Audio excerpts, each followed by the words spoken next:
So over the last few years, sound bars have been getting very popular. As we were chatting about earlier on, to go with a TV, they're very low in cost and convenience, and the quality is getting really very good now. But if you want a genuine home cinema experience, there's still nothing to beat the sound of an AV receiver matched to some really good speakers. So Steve has been looking at a couple of mid-range AV receivers from two of the dominant players in the receiver market, Yamaha and Denon.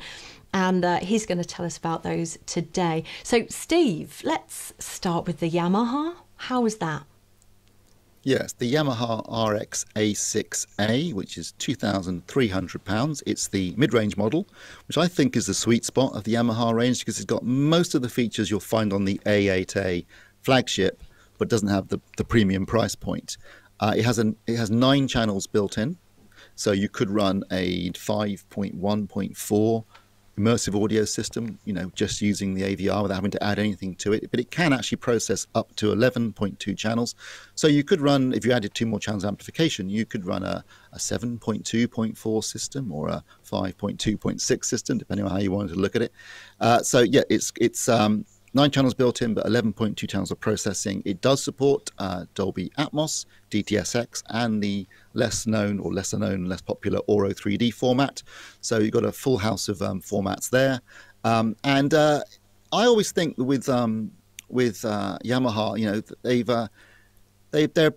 they tend to be quite musical because Yamaha is the only AV manufacturer I know of who actually also makes musical instruments, but they also tend to have quite a lot of power. They tend to be very powerful amplifiers, big beefy models, and this is no exception. It's got plenty of power, and then when you look at it, it's a pretty big beefy piece of kit. But they have this year simplified the layout, so it's less intimidating from the front. It's got a very clean fascia, just a small display and a big volume control. That's about it at the front. Obviously, when you go around to the back, a bit more complicated, but again, for an AVR, actually pretty simple in terms of its layout. They're trying to strip away the extraneous stuff and make it as simple as possible.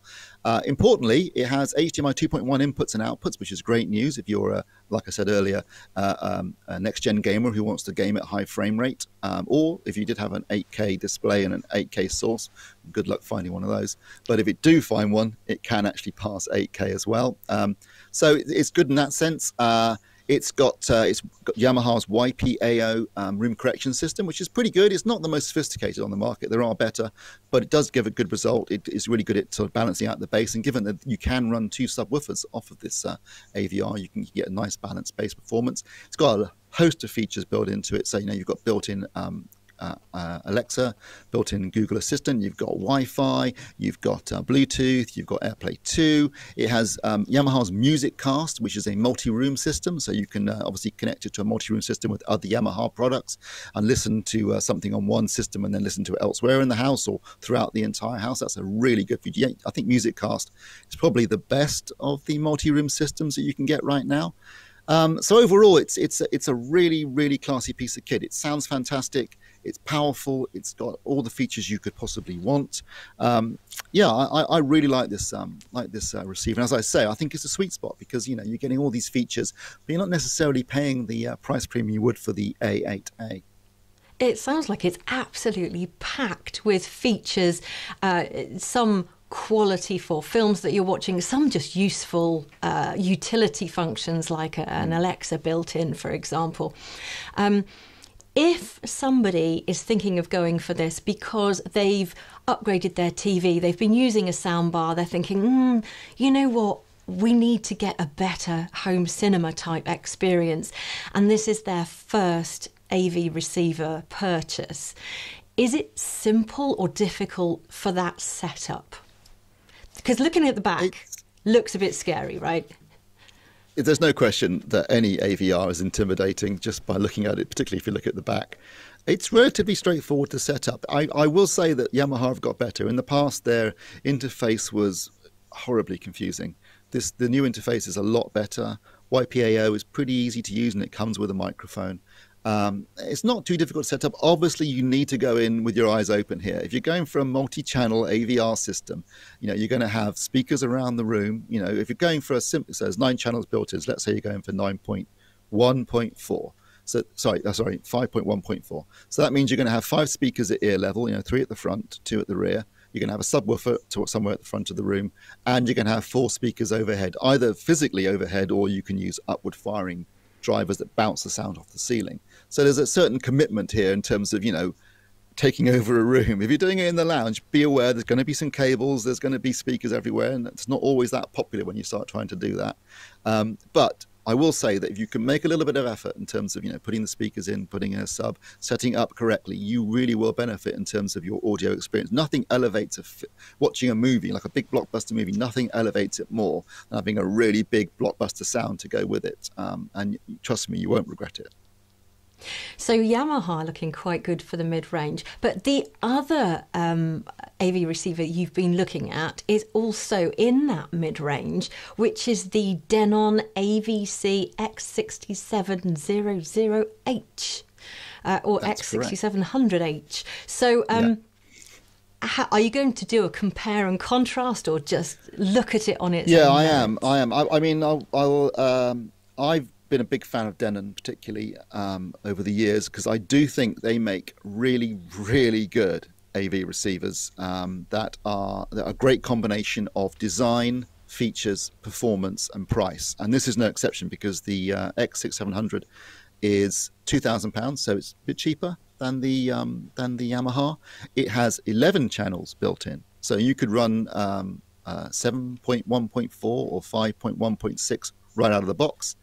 And it can process up to 13.2 channels. So you've got a lot of processing power in there.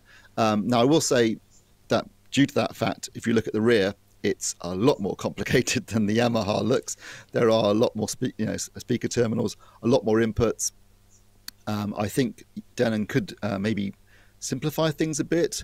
But what I will say is that whilst that might look daunting and intimidating, the setup wizard on the Denon AVRs is superb. Really, really good. It takes you through the whole process step by step.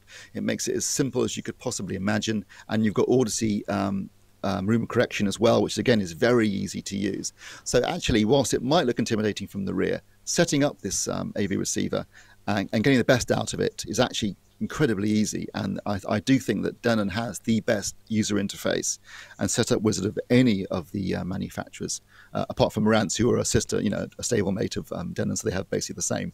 But it's very well designed. It looks great. It's got a choice of premium silver or black in terms of its finish. It's extremely well made. I like the simplicity of the front with the drop-down flap where all the other controls are hidden behind. It's got a nice big display that's easy to read, which I've got to say, the Yamahas, their new design, the display is quite small. They're not very easy to read at all. Almost feels like an afterthought. Whereas in the Denon, it's classic design. You've got a volume dial on one side, an input dial on the other, and a big display and a drop-down flap in the middle. You can't get more classic than that in terms of AVR design.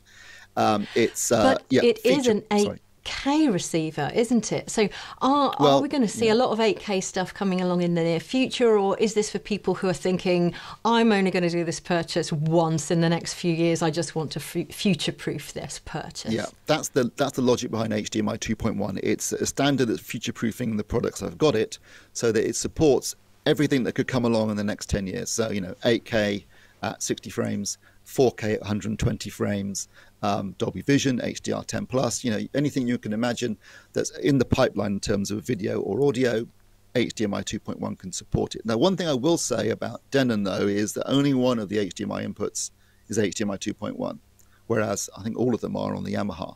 So if you had 2 sources that you needed for either 4K 120 or 8K, then you're out of luck on the Denon, because there's only one input. So that's my one quibble. The other thing I will point out is it's technically not a receiver because it doesn't have a built-in tuner. So technically it's an AV amplifier. So if you're an AM FM nut, then you won't get a tuner on this. There is a tuner on the Yamaha, so that is a receiver. But that's one of the reasons why it's AVC X6700H rather than AVR X6700H, because it's not technically a receiver. But apart from the tuner, and only the one HDMI 2.1 input, I would say this is possibly one of the best spec receiver / amplifiers you're gonna find on the market, and it's not, it's competitively priced. And one thing Denon does extremely well is they are great with multi-channel audio. I mean, they have the power and the precision to deliver a really immersive and dynamic cinematic experience in terms of the audio. I would say if you're more musical orientated, you might want to go for the Marantz, which is a stablemate, which I'd say is slightly more musical, but Denon I think is better for movies. But Denon does include, along with Marantz, does include their HEOS multi-room system, which is a bit like the music cast system on the Yamaha. So if you want to have a system throughout the entire house that you can listen to things in different rooms or throughout the entire house, again, this does form part of that. It also has all the other things you'd expect these days. Amazon, Google Assistant, Bluetooth, AirPlay 2, and obviously Wi-Fi. So very highly spec piece of kit. Sounds fantastic, great with films. I mean, I really do. I've always been a big fan of Denon, and this does not disappoint in terms of performance, value, and features. Excellent. Now, we do have a question in from Richard in the chat as well. He's asking generally not about either of these particular models, but generally, if you play music through an AVR, does it just use the front left and front right stereo channels, or is there some kind of surround processing going on with that music? You've got a choice. You can do whatever you like, really. If you want to, you can listen. Say you've got two nice, really good floor standers, listen to it in 2.0. Just listen to 2-channel audio and use full channel signal going to each speaker. So bass and everything will go to each speaker because they can deliver low-end, good low-end performance. You can do that. If you've got, say, slightly smaller speakers, left and front right, then maybe you could include the sub, so 2.1, basically.